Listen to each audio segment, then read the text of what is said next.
The previous basket is under review.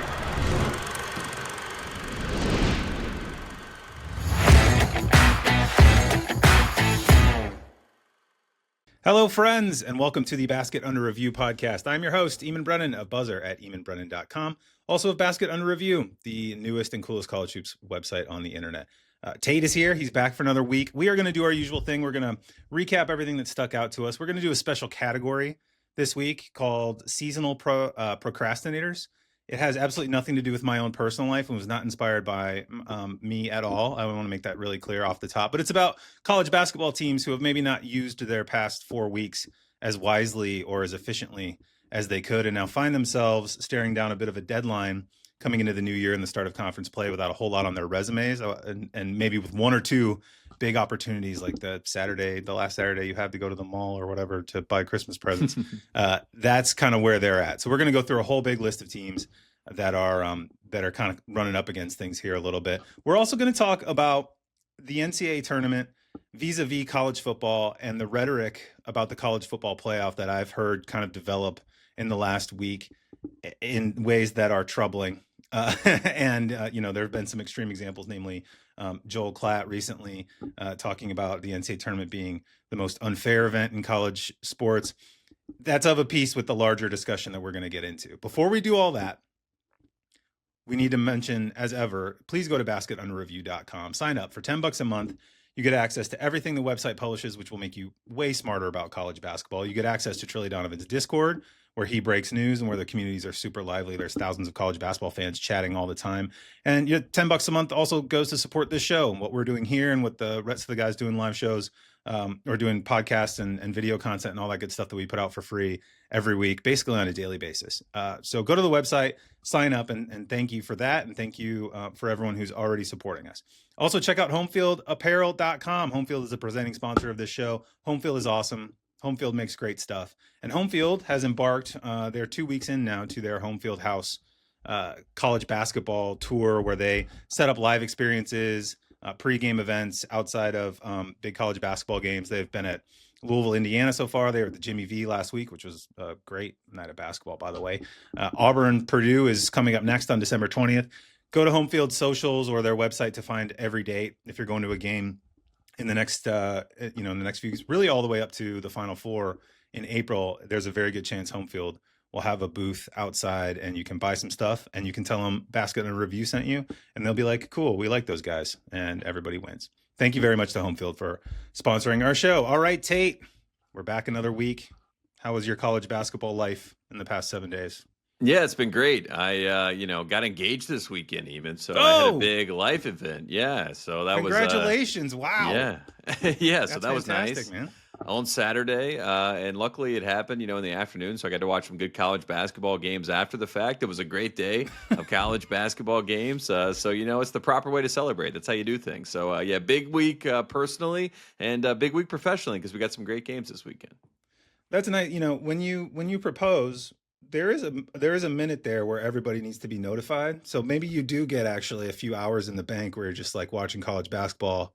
Well, no, that time runs out, and then other things begin to get set into motion. But FaceTime's maybe on not the worst fiance's phone, basketball's on my phone. You know what I mean? It was a nice little trade off there, so it was good. There you go. Well, congratulations. That's fantastic. I'm not going to be able to top that in terms of personal news. We just had a quiet weekend and tried to keep the kids from tearing the house apart per the usual. But I did also watch a fair amount of college basketball and saw some good stuff. So we're going to lead off with the category this week. We got a bit of a thematic category I think it's worth getting to. Before we get to other teams that sort of stuck out to us, we're going to talk about Nebrasketball. Nebraska fans, I want, just wait. We'll get there. I'm going to make a little, public, somewhat tongue-in-cheek apology to Melvin Council for Kansas, who I've been kind of a great weekend. Yeah. Insulting off and on, gently for the last 6 weeks or whatever.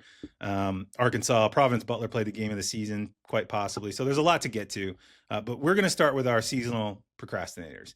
And this category was, again, not inspired by my personal life at all, but was inspired a little bit by the reaction that I saw to the Indiana-Kentucky game on Saturday, where I feel like, obviously, it's a nice win for Kentucky. They guarded well, particularly in the second half, I thought, really shut down most of what Indiana wanted to do. And I don't think it was like a season-altering win for Kentucky, so I'm not prepared to do a whole mea culpa for our podcast last week. But it was a nice win, right? But on the Indiana side, I did see a fair amount of reaction that was like a wake-up call of all these good vibes all season, playing this fun, free-flowing basketball, making shots, blowing teams out more often than not. One hiccup at Minnesota, but otherwise pretty positive start to the season and start to Darian DeVries' tenure.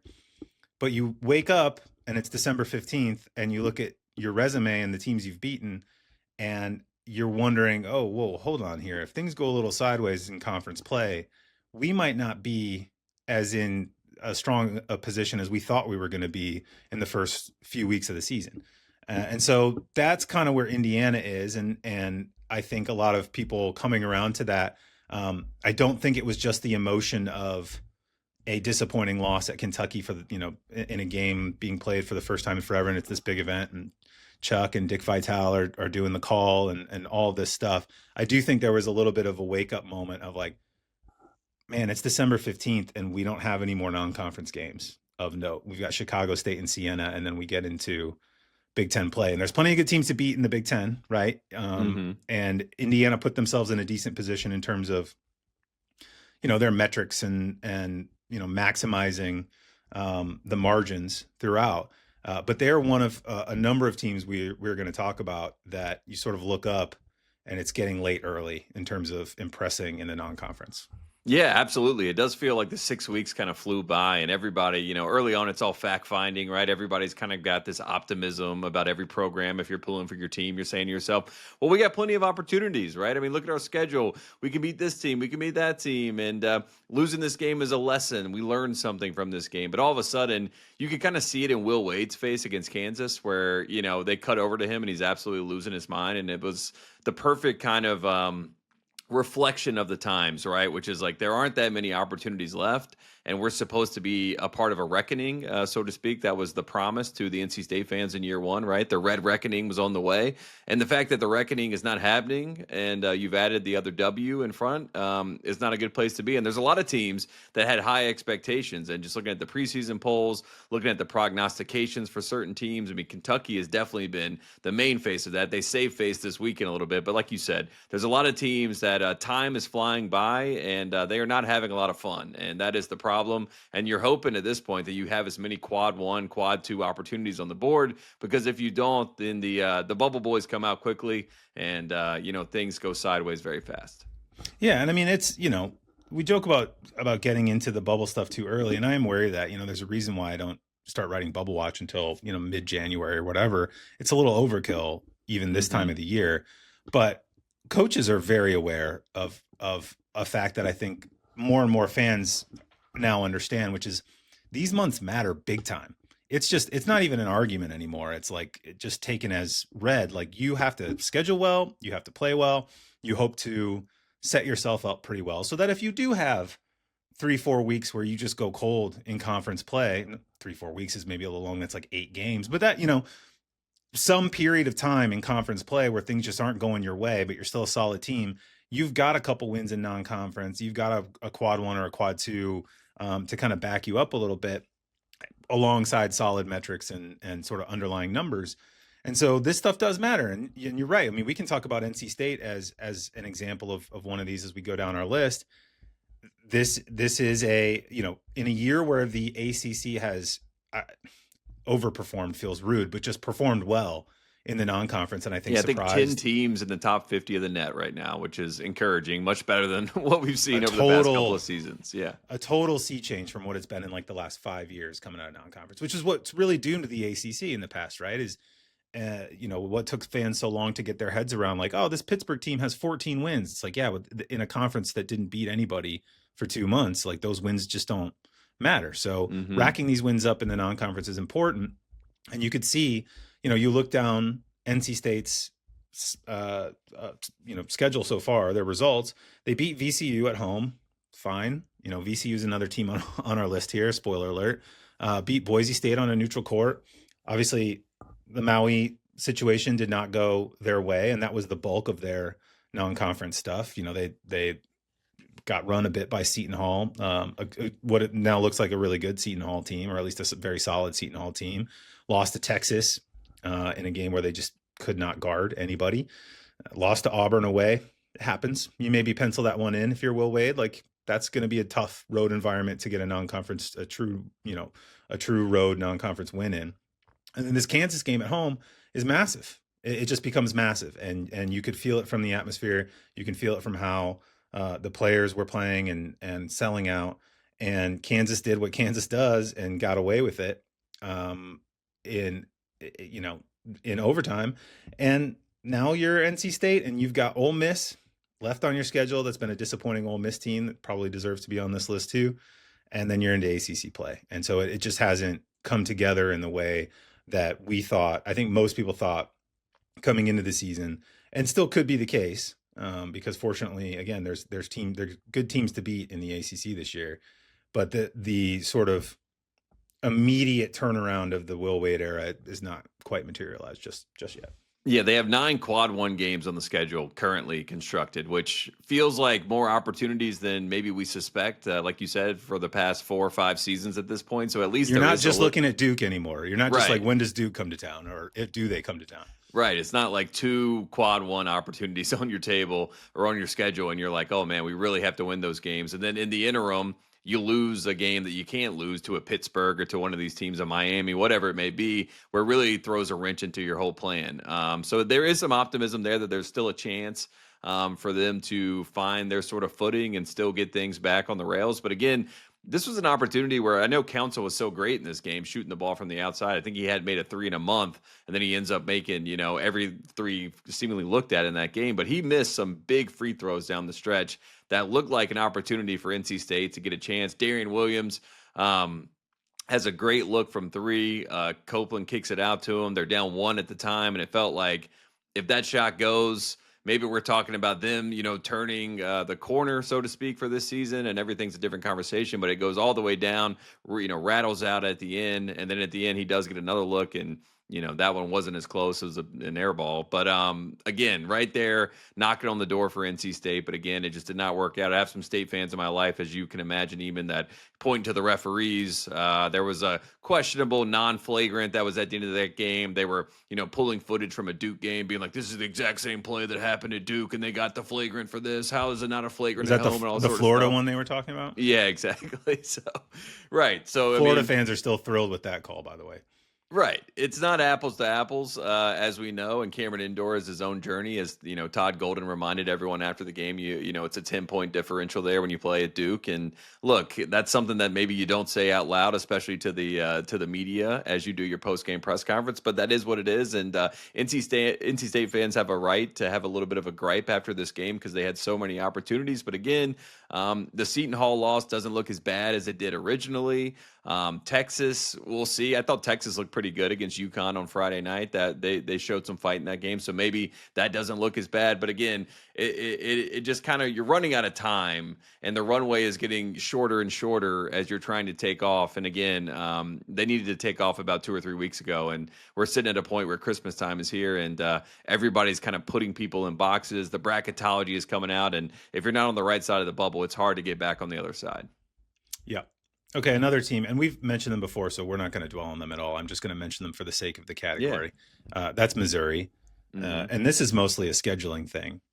As we've talked about already, like Notre Dame and Kansas are, the exception of Minnesota, I guess. Minnesota beat Indiana, whatever, but like Minnesota is not a marquee non-conference opponent in year 1 of a new coach, and so you really had a road trip to Notre Dame and a neutral court game against Kansas.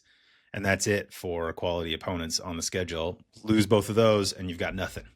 And so Monday's game against Illinois is now an absolutely massive game for the Tigers, and a talented and good Tigers team. And that basically, again, might have a great SEC season, and we'll look back on this and they'll just get hurt in terms of their seeding because of it. They'll still get in the tournament, and instead of being a 5 seed, they'll be a 8 seed or whatever.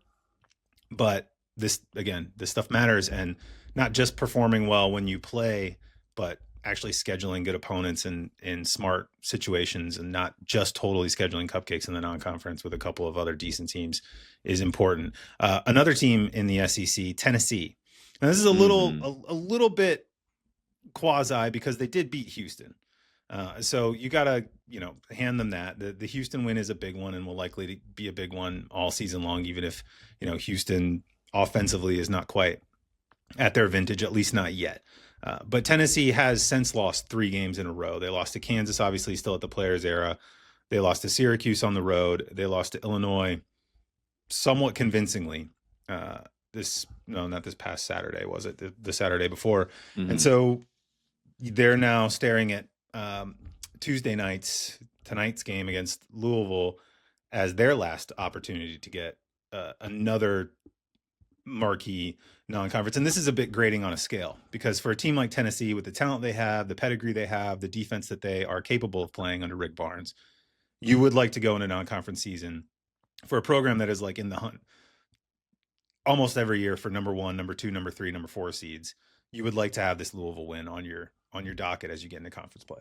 Absolutely. And that game is very vital to kind of the perception of this Tennessee team. And there's a lot of teams, like you mentioned, Syracuse really needs Tennessee to be good. Illinois, they need Tennessee to be really good to make that win age well, which is kind of the funniest part to me about the new landscape that we live in is like once you beat a team, you end up rooting for this team. I'm doing this, as a North Carolina alum. I'm watching Kansas, play, and you're like rooting for Kansas. You're like, how in the world do we live in a world where that sort of becomes the thing that you saddle up to? It's like the teams that you have that you notch on your belt. You're like, now I've become like a quasi supporter of this team as they move forward through the season. But with the way that things work now and the way that your resumes work, it definitely feels like something that has become even more of a sense of urgency for fans to be like, I got to keep up with these other teams that we've beaten.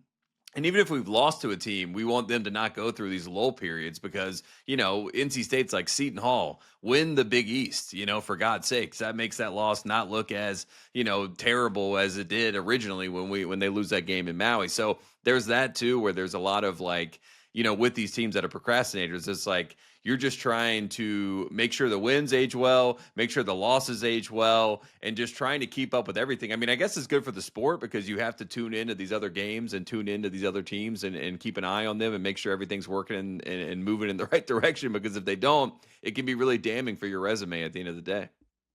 Yeah. Another team, and actually we're going to do 2 in tandem that played this past Saturday. Mm-hmm. We're going to start with the loser, Cincinnati. 19-point loss. Semi-away, in I believe it was Atlanta, right? Yeah, they played in Atlanta against Georgia.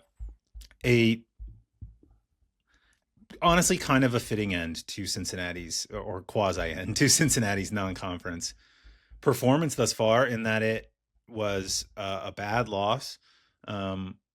Looked emotionally draining, as the Xavier loss did December 5th, and has now basically, they still have Clemson coming up on December 21st. Again, a lot of these teams have one more opportunity to do something of note in the non-conference. But if you're talking about squandering your non-conference in a way that I didn't really expect from the Cincinnati team, this is where we're at with it. And Wes Miller, after the game, looked like I saw a clip of him sort of standing up for, a little stand-up interview, either before or after his press conference outside the locker room. And it didn't help the setting and the lighting. It was fluorescent lighting, and he's got like the what looked like the grade school gym cinder blocks behind him or whatever. But he did look like he was in some sort of, Eastern European tour, like terrorist video of like, they are treating me well. I am doing fine. He's in Siberia as he reports on Cincinnati's season right now. He's like in the mountains in Chechnya, and like everything's going great, and I'm being treated super well. It didn't look, it looked like a guy who is not having a great time with how this Cincinnati season is progressing so far, and understandably so. Yeah, and they just, in that game, I mean, Georgia, Blue Cane had a great game. for Georgia. Georgia looks like, I mean, they're ranked in the top 25 now, so that's encouraging for what they've got going. So on the positive side, the Bulldogs look like a team that's at least going to be in the mix in the SEC, which is an encouraging sign for what they got going on. And that's nice to see. But yeah, Cincinnati's offense is just anemic. They have not figured out a way to score the basketball. It feels like every game it's just pulling teeth to get a basket. And when you're playing that way, sure, that might be a stylistic choice, but the style is just not appeasing to the eyes and the fan base there. At a certain point, yes, they've done Mick Cronin days. Yes, they've had, Huggins era. Like they've seen some basketball that can be ugly and a bit brutal. And I mean that in a physical sense where they're just beating you up. But when you're not able to score the basketball and you've really shown no signs of finding any go-to guy, it just feels like it just gets away from me quickly, and it's very grating to watch this team. And again, I feel like the Xavier loss was the one for me where it was like, I thought Cincinnati would almost get a get-right game there against Xavier. You win a rivalry game, cross-down shootout, you get some positive vibes. When Xavier won that game, that for me even was kind of like oh man, this is going to get real bad real quick. And you got Patino celebrating in the bar afterwards. And, Xavier's, got all the bragging rights for the rest of the year and all that sort of stuff. And Cincinnati has a high expectation. They are a basketball school. I know they have a good football program as well, but they have a high expectation. They expected this year to be a tournament type team. And it just at 6-4 right now and getting blown out by Georgia. It just feels like it's going the wrong way very quickly. And I don't know how long the leash is for someone like Wes Miller, but I know he's a very serious guy, and he takes these losses very personally. And I know he's going to do whatever he can, scratch, claw, whatever it takes to get this team back in the right direction.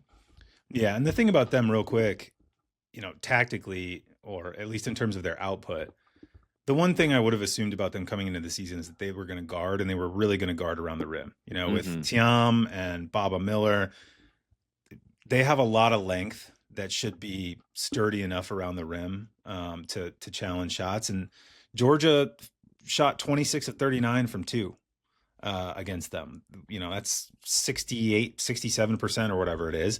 And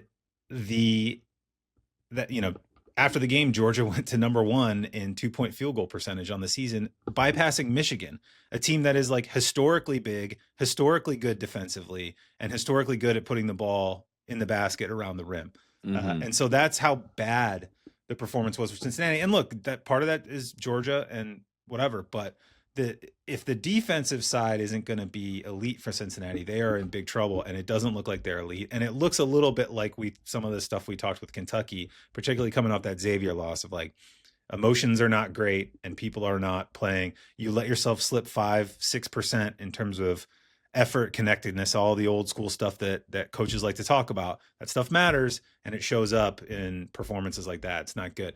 Now, the flip side of that game, and the flip side of Cincinnati's struggles, is that Georgia, for as good as they're looking on, in terms of metrics, and they're 9-1, they've had a great start to the season. I think surpassing pretty much everybody's expectations for this latest Mike White team. They have now somehow gotten, because of the OT loss to Clemson by 3 points, they have now gotten to a place where, mostly because of their schedule and because of some of these, Xavier and Cincinnati both being down, Florida State being in a rebuild, they have come very close to the start of their SEC season. They've got Western Carolina, West Georgia, LIU. So they're basically done in terms of the non-conference without a marquee win, just because Cincinnati is not the Cincinnati team that we thought they were. So I'm including Georgia in this category, but kind of on a technicality, because they haven't wasted their non-conference. They've played really well, and they deserve their plaudits in the top 25 ranking and all that good stuff.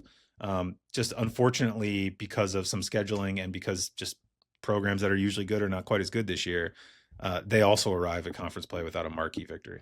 Yeah, and there's also another team I wanted to throw out, because Cincinnati would have a great opportunity if Clemson was able to figure out how to beat Alabama and hold on against BYU. And if Clemson wins those 2 games, right, then Cincinnati has a real opportunity in Greenville to knock off a Clemson team. That would be a win that would, you would assume would age really well. But now I think Clemson also probably is in this group of teams where they're like, we had these great opportunities and nobody cares about woulda, coulda, shoulda and close losses, because now you look at the schedule and you're like, well, you lost those games. It is what it is. And now they're probably now in the procrastinator category when they should be a team that looks like, if you watch them, a good basketball team and a team that should be a tournament type team. So, I mean, that's another kind of, sour outlook for Cincinnati as well.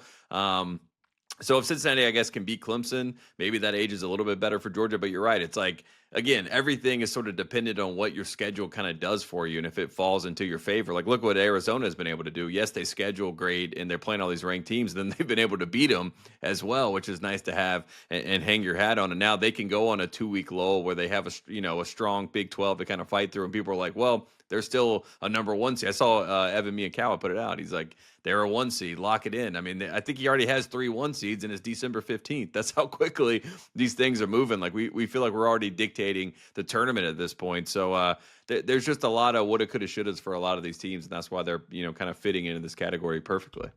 Yep. Another one going out west, UCLA. Man, now UCLA did beat UW at in Seattle, so that's a decent win. That's a non-conference true road win, and I'm not sure how good Washington is, because Washington's taken losses to most of the good teams it's played, with the exception of USC, where it went on the road and got a win. A lot of cross-pollination in terms of talent between those two programs too, which is, it's kind of funny. Like, I feel like half of USC's roster played at Washington and vice versa. But anyway, UCLA played Gonzaga late Saturday night, late East Coast time, 8:30 West Coast time, which is why I was a little surprised to see Mick Cronin so upset before the game started, talking about how late the game was. And I was like, "What, are they playing in like New York or something?" He was like, "No, they're playing on West Coast time. It's 8:30 tip off." I'm like, "Dude, why are you? What time do you want the game to start?" Like, he's placating to the East Coast audience. I like it. I mean, he's just like, "My dad has to take 2 naps." I'm like, well, I mean, love hep. I get it. Watch the game the next day. I don't know. It's late for me too on a long Saturday, but it's not that bad. Anyway, Gonzaga won. UCLA played well. Nice performance, but you got to do a little bit more than that to beat this Zags team. You have to basically be Michigan and just tear the wheels off entirely. And UCLA wasn't able to do that, particularly on the offensive end. And I like UCLA. I feel like they're a solid, decent enough team, but they again arrive now. They've got Arizona State coming up at home on Wednesday night, and then Cal Poly, UC Riverside, and then they get into conference play. And the high level sort of electrics that I think maybe some people were expecting from Donovan Dent going there, he's just maybe not quite that player. And I don't even mean that in a bad way, just in terms of the profile of player that he is. He's just a little bit more in the flow, will take what's given to him, but is not this like world destroying, game changing, electric point guard that maybe a lot of people thought UCLA was getting at least at the high major level. Yeah, 12-10 in that game. I think the stat line looks better than the eye test if you watch that game.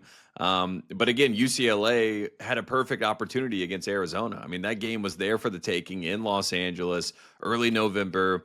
Now, you look back and you do the woulda, coulda, shoulda game there as well, where it's like, if that thing breaks the right way and Jaden Bradley doesn't take over the last minute, now we've beat, one of the top teams in the country. They obviously, Arizona wouldn't be number 1 if things go the other way in that one. But again, they had it right there. Gonzaga, that was kind of a get back game. That was a weird game last year when they played each other. Again, that game is always an insane game, just dating back to the past 5 years. Every time they meet, it feels like a game of consequence at some level. Bilodeau has been great for them. I'm just like, their rotation, I mean, they're 7 deep, and that's really as deep as they can go. And Gonzaga, to me, just kind of came in waves with the depth of their team, and they just are obviously a better team at this point in the season. So 2 missed opportunities for UCLA, and that's why they kind of, again, fit the puzzle that we're putting together of the procrastinators. Yeah, and look, UCLA shoots the ball well from 3 as a team. I think they're 35th in 3-point field goal percentage on the season, but they don't hardly ever shoot threes. They're 304th in 3-point attempt rate. And that's, again, Donovan Dent has the ball in his hands a lot, and he initiates a lot of offense, and he has attempted 13 threes this season. This is a guy playing a lot of minutes with a 27% usage rate, and he is just not a guy who looks for his shot from beyond the arc. And to have a scoring point guard in the year of our Lord 2025 that does not want to take threes is something you can do if you set up a system a bit like New Mexico had with him, where you're up and down the floor a lot and he's in odd situations in transition and able to get to the rim or spray it. Yeah, exactly. 100%. Right. And UCLA is just not ever going to play that way. And so they're kind of fitting him into a larger hole that, again, is functioning fine. They're not a bad offensive team by any means, but when you compare them to the kind of stuff that Gonzaga is running and the places the ball is able to go in Gonzaga's transition and half court offense, and it was a good performance from UCLA that nonetheless to me revealed some of their flaws and why they're a little bit in the position that they're in. A couple of Big Ten teams, actually 3 that come to mind, 2 of whom play on Friday, Villanova and Wisconsin. Villanova got absolutely boat raced by Michigan last week and prompted me to write a newsletter that was basically, 1,800 words of, oh my God, Michigan is so good, over and over again, albeit with a little bit more analysis and statistics involved in that, but the just never competitive in that game. All of Michigan's strengths totally evident of just like, you can't get past us. If you do get past us, you can't score at the rim. We are going to consistently generate points against you on the other end in buckets that are easier than they should be in a high level college basketball game for a Villanova team that, again, has looked solid. Year 1 under Kevin Willard, they've had a nice start to the season. I think they're a little better in terms of their metrics than people probably expected coming in if you had to project them, but they lost to BYU on a neutral court on the first day of the season. Michigan was another big opportunity. Maybe you don't expect Michigan to be quite this good going into the year when you schedule that game, but they are where they are, and it wasn't competitive. And Villanova's best win until they play Wisconsin Friday night, depending on how that game goes, is Pittsburgh at home from this past weekend. Pittsburgh's bad, so that's kind of where Villanova's at. Yeah, it's tough. I mean, for Willard too, the way that he left, the way he exited Maryland to go to Villanova, it's nice to get new blood at Villanova. It just felt like the Neptune situation, it just never really was going to work for whatever reason. I mean, everybody likes Kyle Neptune for the most part, unless you watched that Knicks game a few weeks ago where he was getting a little bit of banter at the bench when he played, the Hornets-Knicks game. But aside from that, for the most part, the Villanova people have an appreciation for Kyle Neptune until they saw him as the head basketball coach there. Jay Wright was doing a good job during the Big Five, talking about kind of like Willard instilling his principles, how much he liked this team, how much this team would grow as the year kind of wore on, which I do agree. I think they will. But that Tuesday night last week when we had, the Jimmy V Classic going on, I was excited to see what Villanova would show against Michigan. I've been waiting for Michigan to show any sort of signs of weakness, and that game was, it was immediately like, okay, I can turn this game off. 2 minutes in, really it's just nothing in it. Yeah, it's over. No, yeah, it's not close. And the crazy thing is too is like Duke Brennan, who's a transfer from Grand Canyon, is currently like the most productive rebounder in college basketball. Like, he's 3rd in offensive rebounding rate. He's top 20 in defensive rebounding rate. He's rebounding everything, and he has an awesome name too. His name is like what I would have made my name when I was like 6 years old, and I like my name was weird, so I didn't know, you know what I mean? Like I didn't like it at the time, so I always wanted to name myself Michael Brennan because Michael Jordan was so cool. But Duke would have been, that would have been I think cool, Michael would have been better. I would have gone with Michael. I know Brennan. you'd prefer Michael for sure. Duke, come on. But Duke Brennan, great name. Number 1. Number 2, incredible interior presence, rebounding the hell out of the ball on both ends of the floor. Got nothing against Michigan, absolutely nothing. And yeah, it's still an optimistic scenario there. I think they've started well. It's just because of their schedule and because of where they are. Friday's game against Wisconsin is now a massive game, and it's a massive game for Wisconsin too.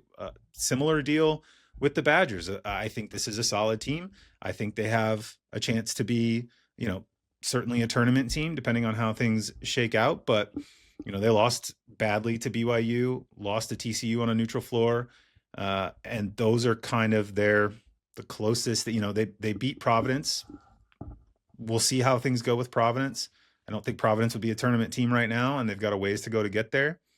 Speaking of kind of squandering your November and December, I think there's talent there, and I think they'll have something to say during the Big East campaign, but they haven't proven it yet.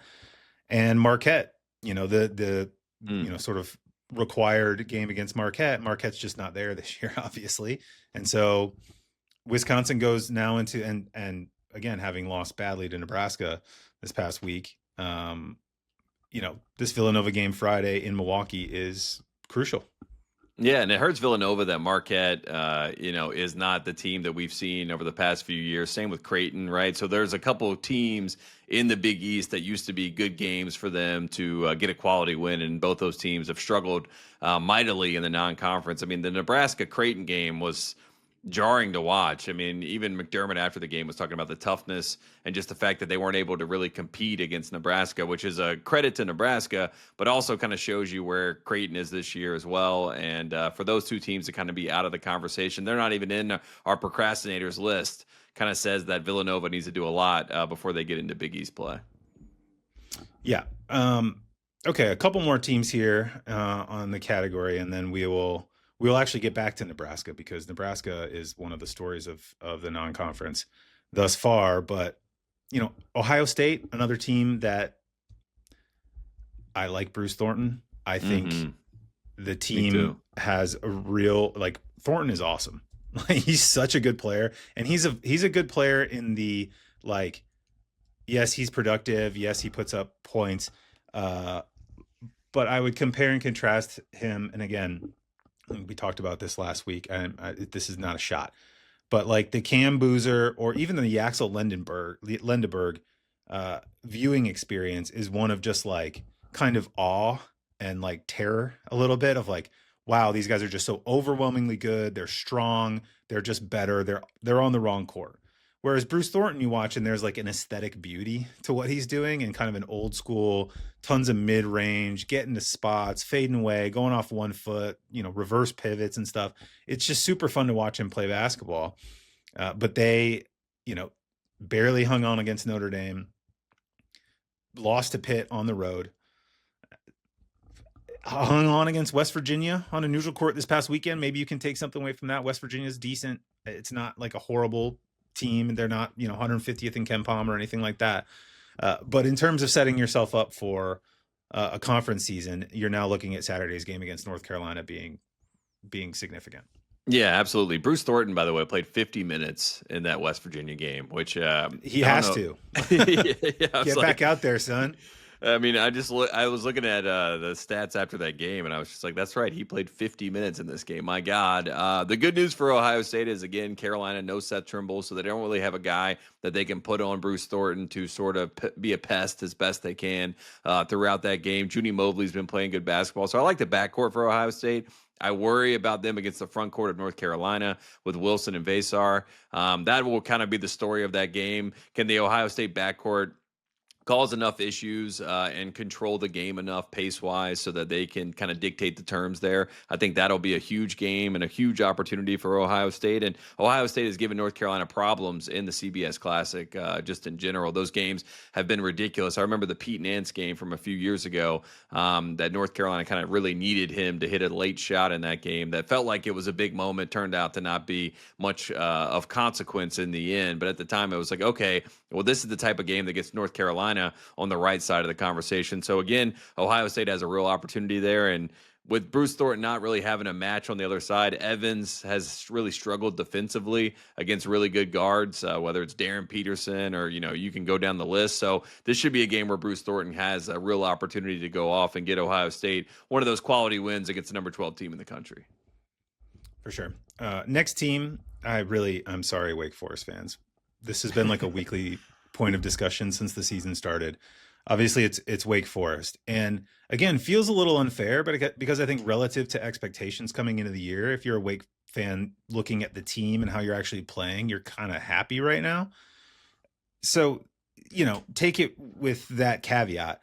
But any team that has a 1-point overtime loss to Michigan in the manner in which that game ended up being a 1-point overtime loss when I believe Wake Forest was up with like 10 seconds left in regulation, up to that one. That hurts. That feels a bit like a squander. And Texas Tech. I mean, they have two of those games where it's like you win those games. We're talking about this team totally differently at this point in the season. Yeah.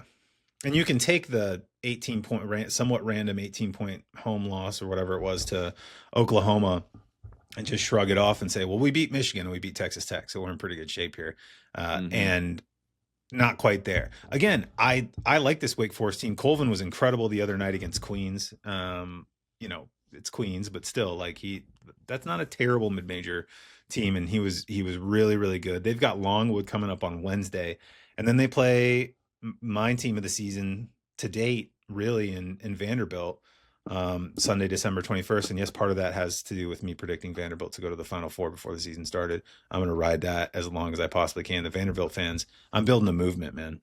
Yeah, I like it. The level of support is really strong here, but that Vanderbilt game at home now. Look, I think Vanderbilt's awesome, obviously, but in your own gym, true non-conference game, that's a winnable one. And if we think Vanderbilt's as good as we think they are, that's one that you can take a deep breath after the Michigan and Texas Tech fiascos and be like, we got one of them. We're in good shape now. Yeah, that's a must win for Wake Forest. I feel like because then the Michigan game, if they can win that game against Vanderbilt, then they can kind of, piggyback off we're the only team that really got into a fight with Michigan in the non-conference and actually showed that we should have won that game. Now, again, Michigan did not know how good they were at that point, and they were still trying to figure out who they were. The front court has definitely developed from that point in the season, and we've seen them become the best front court in the country. But you're right. I mean, if they can handle business at home, Lawrence Joel Coliseum is not an easy place to play in general. The fans will be loud. The tie-dye will be out. And if there's any coach in the country that needs a win like that to kind of settle the nerves of the fan base, it's Steve Forbes. So that really, Wake Forest, it feels like every year if you start your bubble watch, if you started writing it in October or August or whenever, bracketology starts coming out now for Lenardi, Eamon, you would already put Wake Forest on the bubble and you would be correct. You would be proven correct every single season. So they need some sort of, yeah, exactly. They need some sort of positive momentum change there. And, Vanderbilt, Wake Forest, similar fans, similar clientele as far as the student body.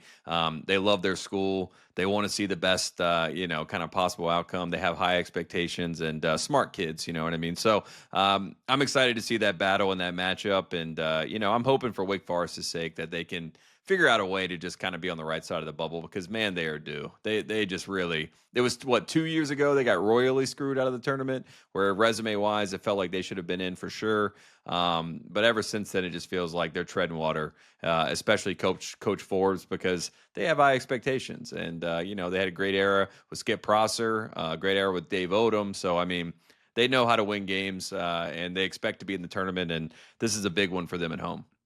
Yeah, they've been on like this really long and arduous and very non-linear path back from the Jeff Bezdelek disaster and all of the sort of politics that surrounded that. And Forbes has gotten them out of that. I feel like it just the last thing is to get in the tournament. He's had really good teams and there are a couple times where they maybe could have or should have gone to the tournament or they missed, thought they were in the tournament after beating Duke and then lose a couple games down the stretch in the ACC. So it would be almost fitting that after the talent that they've had and some of the teams and offenses that Forbes has put together, this team that's a bit more ad hoc and was clearly put together over the course of the summer in ways that his other teams were sort of slow builds with repeat players and veteran guys. It would be very funny if this was the team that found the way to get into the field. Also kind of funny to me is Memphis, another team that squandered its non-conference. And I don't even mean that in an insulting way because last year Memphis was like a statistical outlier. They were the team that was like net ratings up here, but the efficiency numbers are down. Like their record metrics were extremely impressive and their underlying metrics or predictive metrics were not so impressive. And it was because it almost felt like they were coasting through games and then PJ Haggerty would, hit a bucket or two in the last minute of the game. They'd win by 6 against a team they probably should be beating by 10 or 12. You probably could have made a lot of money on Memphis last year at least in the early part of the American season by fading them against the spread.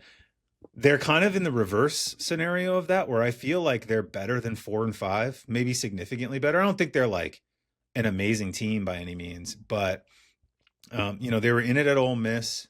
The UNLV game is a wart. Home to UNLV, losing by 14. There's no way around that. They were very solid against Purdue. They were, a bucket away against Wake Forest. They beat Baylor 2 weeks ago now, or a week and a half ago, December 6th. So like there's something here with this Memphis team. There's a bit of talent here. And I think they, again, speaking of Vanderbilt, they've got Vanderbilt this coming Wednesday, like tomorrow. So another huge opportunity for Memphis to maybe prove that they're not quite where they look like they are, and that this isn't quite the bad year and the wasted, 6 weeks that it kind of looks like when you're sitting at 4-5. Yeah, the Purdue first half, that was the encouraging sign. I feel like I still go back and harken back to that game as like here's what Memphis could be if all things are kind of, rolling in the right direction. But, it's a bunch of guys on this team that we all know from different places, right? A Doug McDaniel, Bradshaw. It's like all kind of, Penny Hardaway piecemealing a portal team together. Obviously, losing Haggerty was a big deal, but they were able to replace him for the most part. But yeah, this team, the Louisville game, Louisville's just in a different class, and they obviously showed that in that game. So I wasn't expecting but so much. I thought they would keep it a little bit more competitive. I kind of flagged that game on Saturday. There was a lot of great games on Saturday, but I thought that Louisville and Memphis would end up being a lot closer than it is. There's a little bit of a rivalry between those two and those two cities in general. But yeah, they did not show face as I expected in that game. So hopefully there will be a bit of a bounce back. But if you're Vanderbilt, you're just like, wait a second. Now we're the team that all these teams need to beat to get back into the right side of the conversation. So we gotta make sure that we hold the line and don't let these teams get quality wins off of us, especially in back-to-back games. I'm telling you, man, Mark Byington, he's like the Kurt Cignetti of college basketball. Right. Obviously, Vanderbilt's had more basketball success than the losing his football program in Division I history or whatever, but they are really good already. And they were good fast last year too, but they're like top 10 good, running some of the best stuff in the country. James Madison seems to be the place to go, right? You got to go to this JMU is what I'm saying. first. And straight out of the JMU pipeline. Right. We'll see if any other sport changing coaches end up on 60 Minutes who come from JMU. No pressure, guys.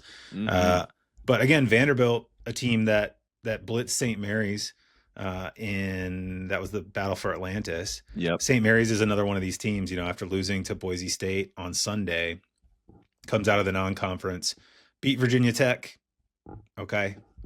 Beat Wichita State. Not much doing there. Beat Davidson. Not much doing there.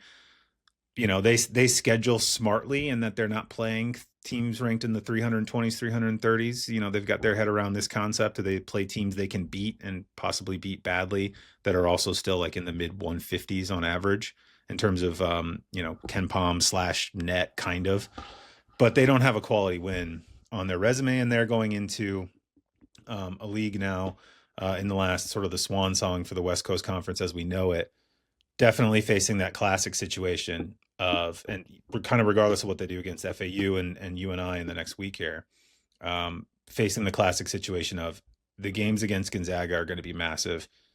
Maybe throw in Santa Clara this year. But other than that, St. Mary's has kind of avoided that situation in the past 3 or 4 seasons, and they're kind of now back in the classic, like, we're probably going to have to beat Gonzaga at least once for us to get an at-large bid. Yeah, I thought that the battle for Atlantis, just looking preseason at that bracket, I was like, this kind of breaks perfectly for St. Mary's. I thought that they would end up winning that tournament. But again, Vanderbilt, I should have talked to you before I had those feelings, because you obviously had the right vibe and feel on Vanderbilt that they were going to be able to handle business there. But you're right. I like this St. Mary's team. I think they're a good team. But when you have a situation where there's one big dog in the conference and you have to beat them, and there's a lot of pressure on that game to handle business, and you can't lose a game to a San Francisco, you can't lose a game to a Santa Clara. Maybe Santa Clara you could lose a game to, but just in general, it just makes that whole, kind of trudge through that conference even more daunting. And at least you have the name recognition, I guess, if you're St. Mary's, and we all know Randy Bennett's such a good coach, and there's a little bit of favor on your side. But it's a tough snag for that program, because they are so good in general and have been so good, and they feel like they've been able to handle business. But Atlantis didn't break their way, and now they're kind of. I feel like San Diego State and St. Mary's is sort of in a similar spot. San Diego State a little bit more downtrodden, and they have a great opportunity on Saturday against number 1 Arizona to maybe make a big Hail Mary moment where they could beat the number 1 team in the country. That would be shocking to say the least. But again, it feels like it's trending in the wrong direction without a big upset over Gonzaga. Couple more teams I want to mention: VCU and Dayton, 2 potential quasi mid majors. They're not total mid majors in that they both. Rick put a lot of Pitino said he resources. wants them in the Big East. There you go. Potential Big East members, but both would be decent candidates if the Big East were to expand, which I kind of hope it doesn't. But that's just keep it as me. it is. I'm not the one doing the accounting or signing the rights deals, so who knows what I know about these sorts of things. I also they don't love listen to the me about this A10. stuff. Yeah, Agreed. But both of those teams are, again, in conferences where if you want to be one of those teams that's the best team in your conference. Again, this is coming off a season where VCU was probably even better, last year than it is this year on the floor, and by all accounts would not, according to the committee, would not have gotten into the tournament if they hadn't, won out in the A10 tournament, which is was surprising to me, honestly. I would have put them in as a, George Mason as a bid thief if the A10 had won.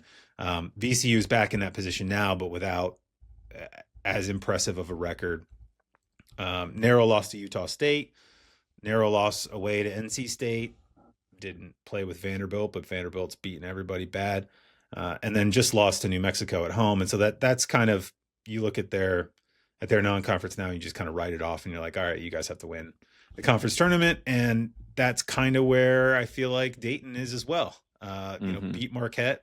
Everybody beats Marquette, but lost to Cincinnati at Cincinnati, lost to BYU by 4, lost to Virginia by 13, haven't beaten anybody else of note. All apologies to Georgetown. Georgetown's now outside the Ken Pom top 100 and trending in a bad direction.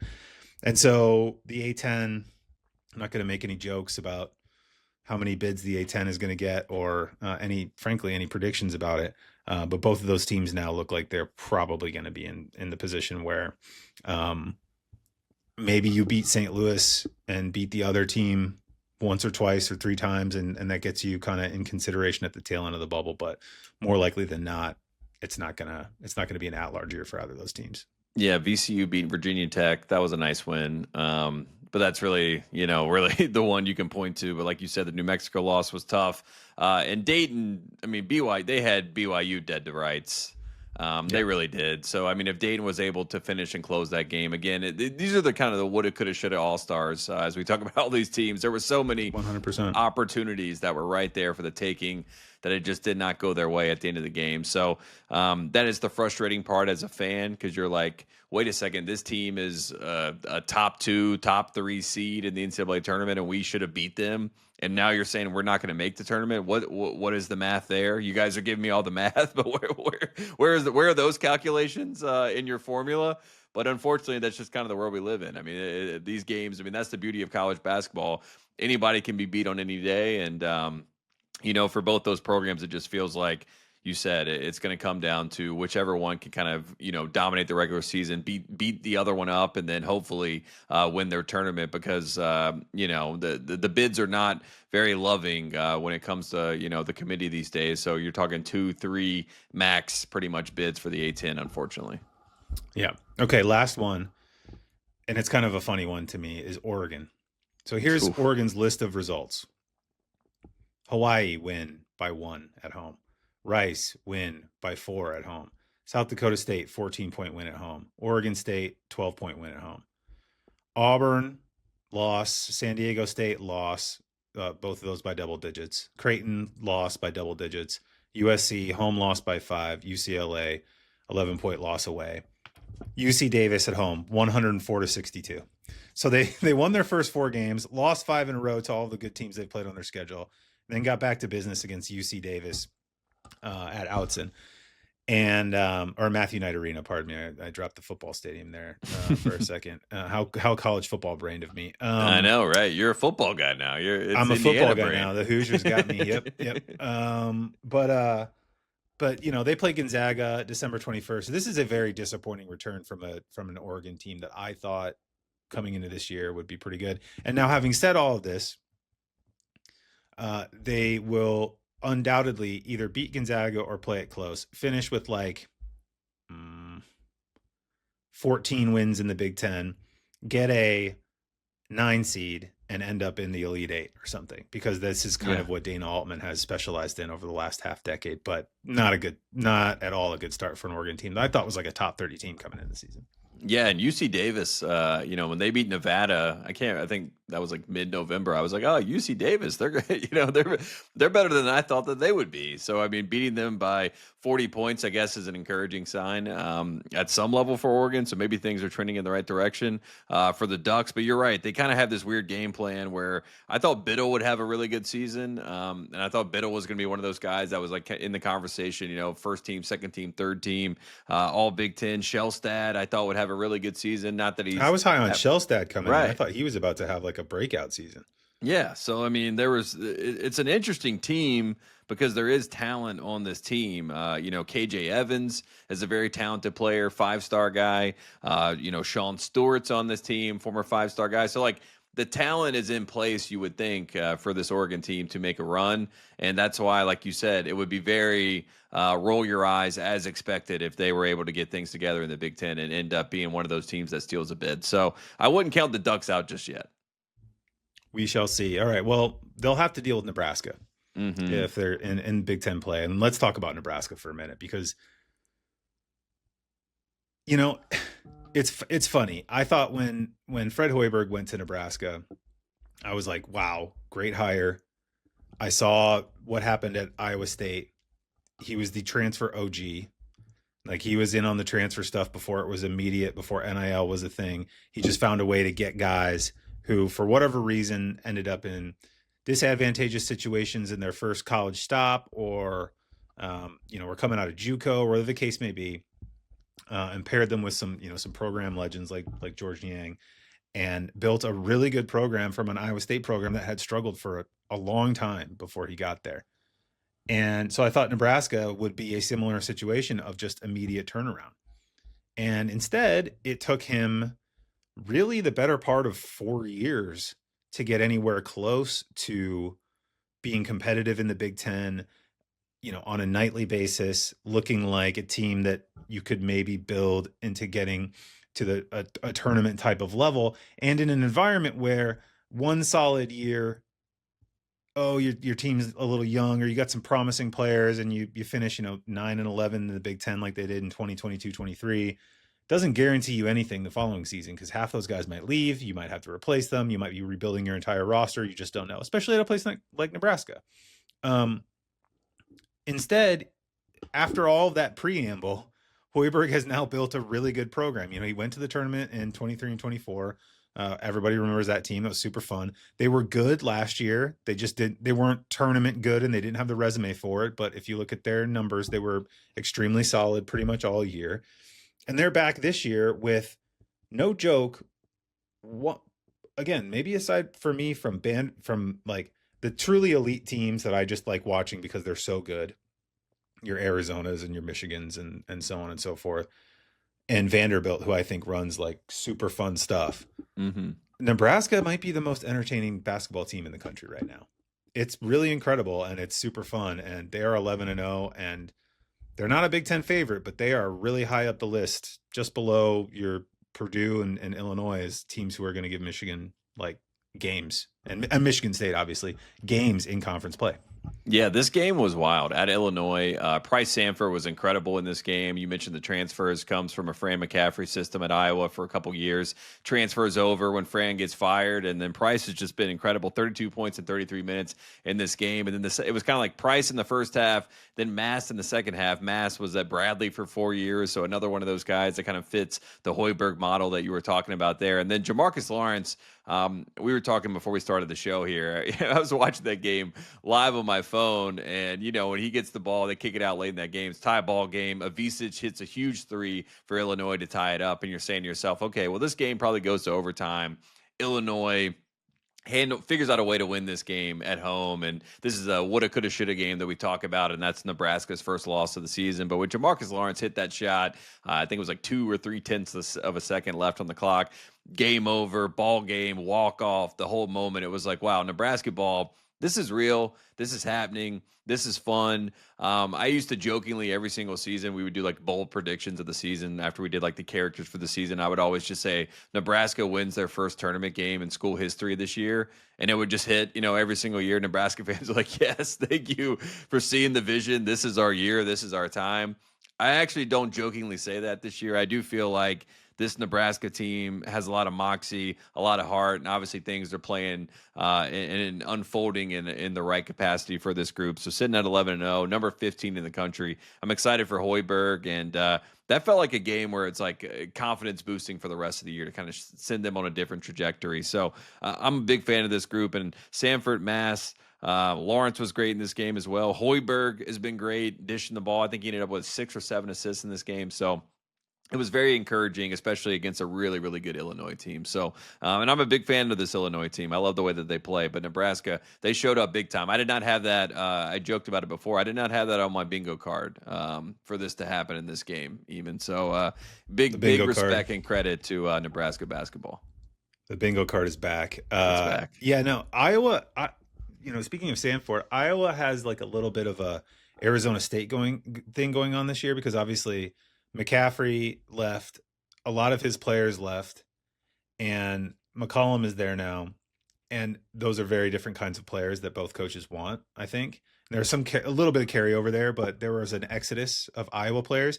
And when you have an exodus of players from Fran McCaffrey, it's a bunch of dudes who can shoot and score and like run off screens and get up and down the floor and find space. Like his teams always did that. They may have defended at like 250th in KenPom, but they'd be top 10 in offense because everyone on the floor could shoot and space and move the ball. And so plugging one of those guys into other teams that have other guys that can like defend and set screens and do different stuff has been really, really fun to see. And I bring up Arizona State because I feel like Duke Brennan is a great example. Used to play at Arizona State, then went to Grand Canyon for 2 years. Now he's like a stud rebounder for Villanova. There's a long list of transfers. Adam Miller for Illinois is another one, former Arizona State guy. Like the number of players that have come through Bobby Hurley's program in the past 4 or 5 years that you find pop up on college basketball rosters, like previewing in the preseason, like another guy who used to be at Arizona State and he's going to be a good player for someone else, is kind of funny. So but it is nice. It's nice to see Sanford break out in this way for Nebraska. And Mass is obviously really good and gives them heft and interior stuff. And, look, they were playing a team in Illinois that I don't think is that bad defensively. Maybe has a few tweaks that need to be made in terms of ball pressure. Kylan Boswell aside, who I think is really good at that, but they've got some guys that maybe you feel like some of these guys will fancy themselves to get around or get a good shot against or whatever. But it's not a bad defensive team, and it's a team that's happy to go up and down the floor with you. And Nebraska just, even in that environment, stays on its stuff, runs, gets guys moving, gets guys off screens, very like clean, efficient, well-designed offense in a way that reminds you like Hoiberg did a lot of this stuff at Iowa State.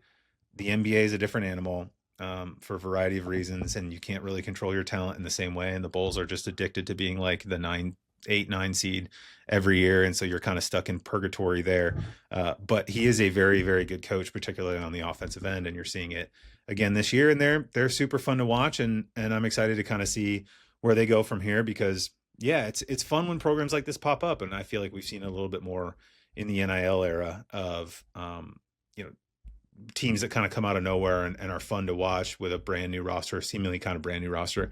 But as I said, sort of at the top of the discussion, he's built this over time and it wasn't instantaneous. And it's cool that they stuck with him and that Nebraska is kind of now in a place where they're just a more than viable member of the league and at this point, very likely tournament team. We'll see where things go in conference play. But yeah, super fun. I'm happy for Nebraska. Let's switch to, and I'm not even going to, I mentioned Arizona State. I don't know if you think we need to get into Bobby Hurley, but just, shout out to Arizona State for somehow coming back from a 24-point lead against Santa Clara. 24-point law. Santa Clara was winning by 24 points at Arizona State. Bobby Hurley got ejected. Arizona State came back. It's my favorite trope, Eamon. If I'm getting blown out, I'm getting thrown out. Bobby Hurley implemented it perfectly, and it worked. It did. It's one of the first times where it's actually worked. Mm-hmm. Like maybe you get a little bit of a boost from your team, or maybe you get a boost the following game. Very rarely are they so relieved that you're no longer on the sideline that everybody starts to free up and start hitting shots and playing better. But that was probably the funniest moment of the college basketball season, and one of the more Bobby Hurley moments of any college basketball season, really. But I want to get into slightly more serious discussion here. The college football playoff discussion has begun to disturb me because obviously we had the playoff reveal last week. We didn't really talk about it much because it's obviously a college basketball podcast, but also just because it was like, to me, it was like, oh yeah, the playoff happened. Notre Dame didn't get in. They're mad about it. Okay. Like that's whatever. Yay, Indiana. How fun. Indiana's good at football somehow.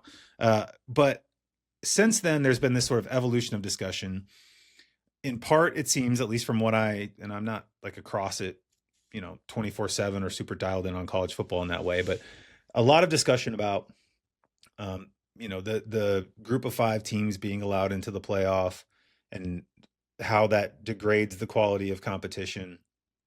And what seems to me, at least from what I'm absorbing among college football pundits, and I don't think this is true. I don't think this is necessarily true of fans. I don't have any polling data on that, but I'm guessing just from what I pick up in the vibes, this isn't true of fans. But among college football pundits, even the reaction on the show on, the show last week, the playoff reveal show, there is this push to get these teams out, that they are bad for the playoff.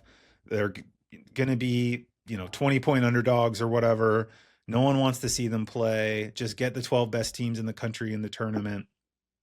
And I've heard this from friends as well who completely agree with that. And that to me has felt a little bit like, and maybe I'm very sensitive about this because I love the NCAA tournament and I'm very scared of people screwing up the NCAA tournament, but it has felt a little bit to me like a precursor in the college football world, which always bleeds into college basketball, usually indirectly, of a way to remake postseason competitions under NCAA purview, ostensibly, into one that no longer really cares about underdogs, about teams from outside the established power structure of the sport. And so then on Monday night, Fox Sports' Joel Klatt gave an interview where he was talking about the reasons why this, people essentially rebutting the argument of like, oh, well, there's mid-majors in the college basketball tournament and that makes it fun, right? And he essentially said, I'm just going to pull up the full quote. And this is not like, again, I want to preface this by saying this is not like a go after Joel Klatt quote. The only reason I'm even bringing this up, because people say a lot of stuff on college sports shows these days. Like people make a lot of hot takes and they do a lot of stuff for engagement. Mm-hmm. I don't feel like we need to rebut every single thing that's said. But the quote that he had was, "We don't want Cinderellas. We want the best teams playing each other at the end. The NCAA basketball tournament is a joke. It's the dumbest tournament and the least fair tournament in all of sports." Again, people say a lot of stuff on sports shows. They do it generally by design to create engagement. I have always been allergic to that style of college sports discussion or sports discussion in general. I don't consume it particularly. I've always been very wary of doing it. It's just not what I want to do. But I understand that it exists and that it's not worth like picking the bones out of every single thing that gets said. but of a piece, I feel like it is of a piece with other stuff I've heard, even from like friends and family members who kind of agree, at least on the football side. And this to me is kind of scary and disturbing. Yeah, I feel like it's an insane quote. And it just really, like you said, this isn't Well, a yeah, it Joel is. I mean, Klatt. yeah. Yeah, it's not a Joel Klatt problem, but it's a symptom of a larger discussion. He kind of just said the quiet part out loud, which is they want to get away from having the little guys having a seat at the table. They want to put them in their own thing. I've seen it be compared to like high school sports where it's like, well, 4A, 5A should not, depending on your state, some states have 6A, whatever. They shouldn't be playing the 2A team for the tournament, right? But my favorite thing about Indiana high school basketball is that they all play each other, and I think that's a really cool thing. And obviously, basketball is a little bit different than football. So letting that sort of ideology leak into basketball is a dangerous precedent to set. And the problem with college football in general and the playoff system, in my opinion, is that there is no precedent. Nobody can really point to anything and say, well, that's how we do things in college football, because they change it pretty much seemingly every year, and they're going to change it probably again based off this playoff.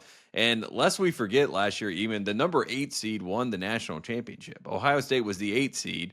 All 4 teams that had a bye in the college football playoff last year lost in their round after missing out on the first round. So, if anything, college football playoff, the precedent has been set that the Cinderella story actually works in college football. Yes, it's Ohio State, so it's not really seen as a Cinderella story, but by all accounts, an 8 seed won.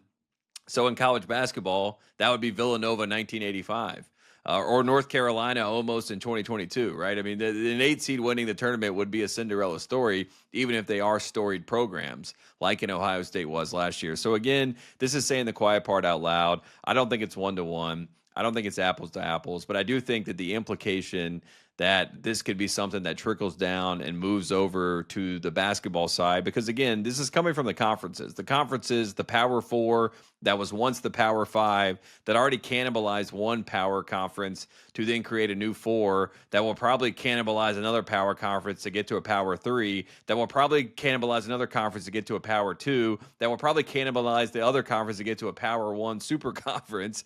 If all things are going to unfold as this kind of ideology leads us to a very dark place and a very dismissive place and a very strange place that does not really fit what I think fans want at the end of the day. I know football, again, is different than basketball, but if you're telling me you thought George Mason would make the Final Four in 2006, I'll say you're obviously a wise person, because who would have seen that coming? Butler to go to back-to-back national championship games in 2010 and 2011, right? I mean, the beauty of the tournament is the Cinderella. I've never understood why you would have any sort of detest to the Cinderella, but I do think in 2023, when we got that Final Four where FAU is in the Final Four, San Diego State makes the national championship game.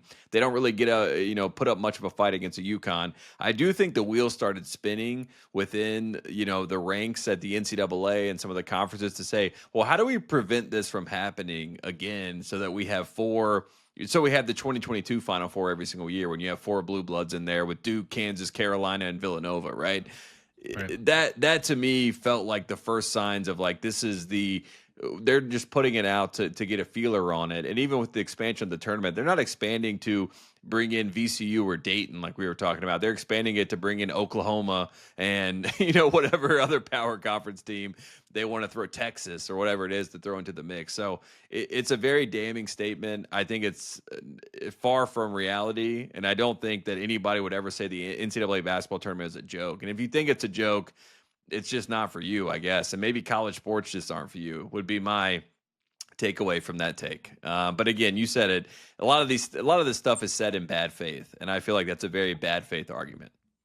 Yeah, and again, like I said, that people say stuff all the time on the internet, and I see it and just go, I can't even engage or like think about Right. that you know what I mean? Like, I'm not going to take the time out of my day to like formulate an intelligent response to this, because it's just like I'm being rage baited.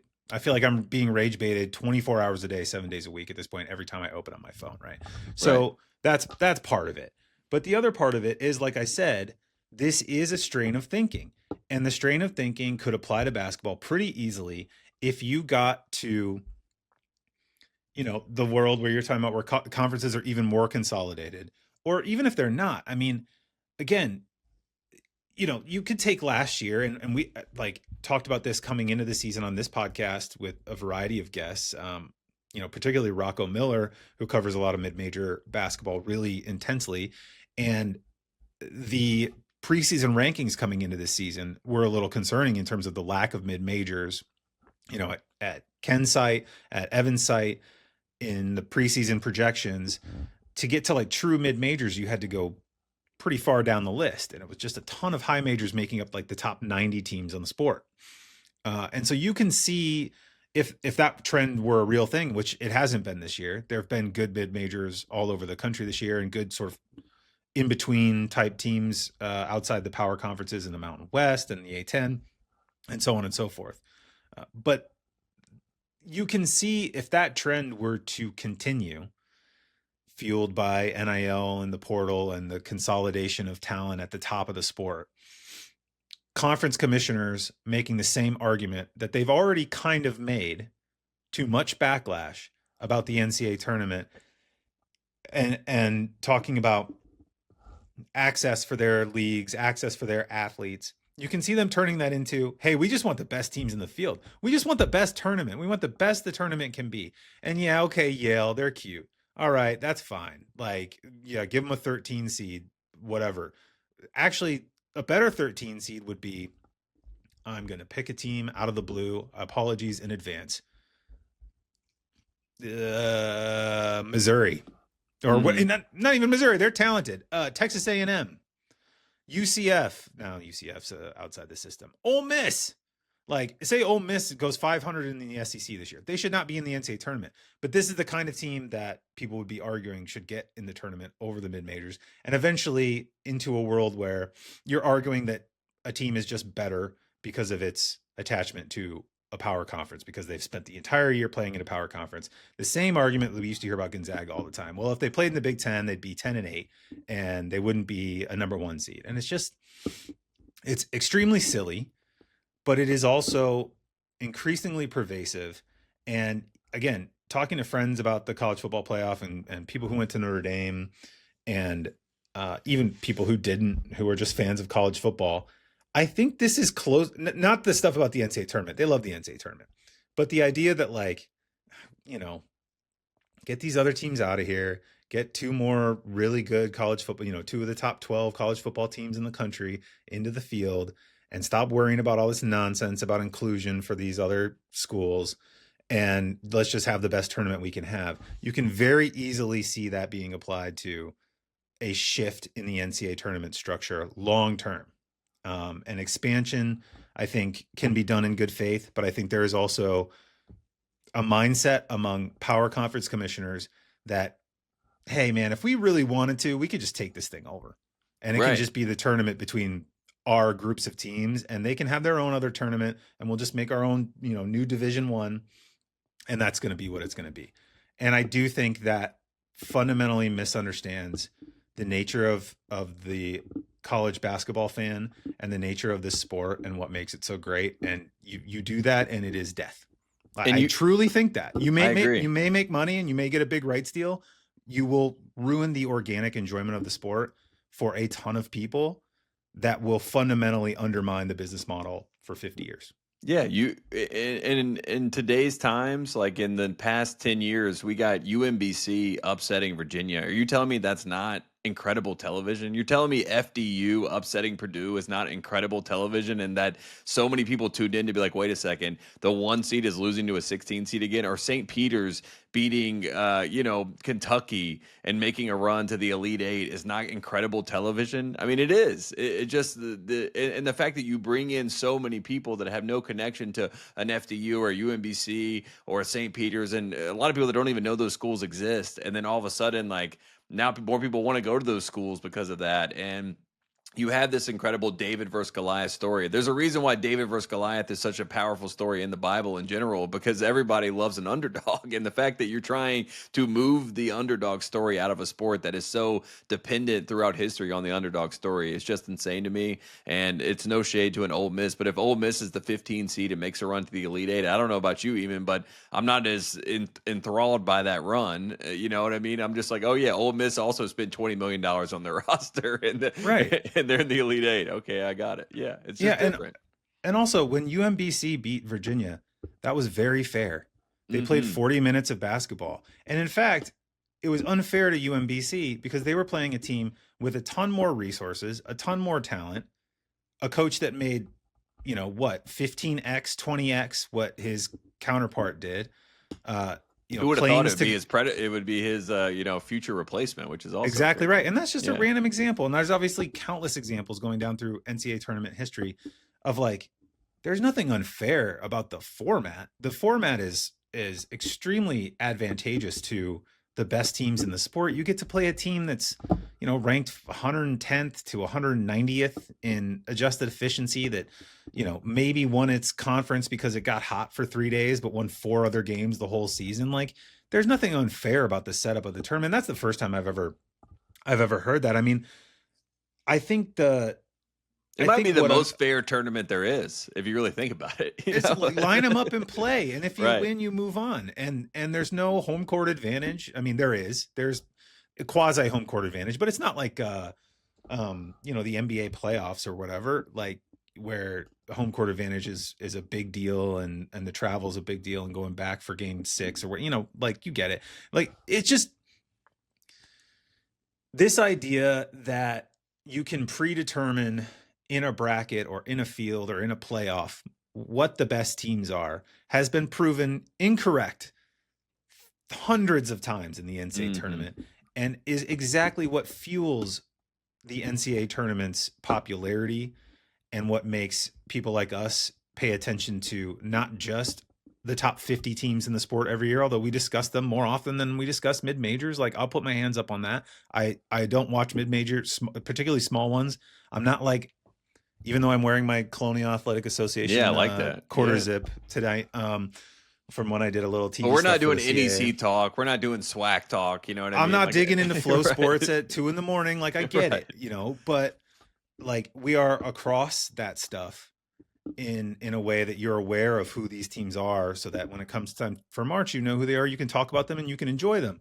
And to get back to the original point, I think this is a reflection of a strain of thought that exists among some fans, and maybe it's more prevalent in college football, but I think that way of thinking about sports and competition and about college sports is increasingly more prevalent, and particularly so among the people who make a lot of money to make decisions about the future of these sports.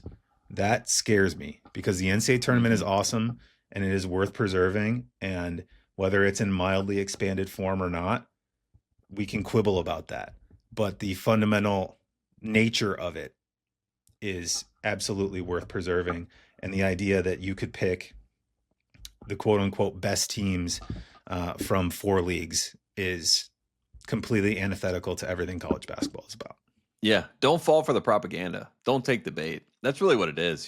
That's why people are thinking that way, because it has been put into the ether for a reason, because they're trying to basically get you to also regurgitate what they're telling you. I mean, that's really what it comes down to. And there's a majesty and a magic that's in March Madness that we all know and love. And I think everybody that really loves it, and I think the casual fan really loves it, should be fighting for it. And I think it's as simple as that. So don't fall for the bait. It's easy.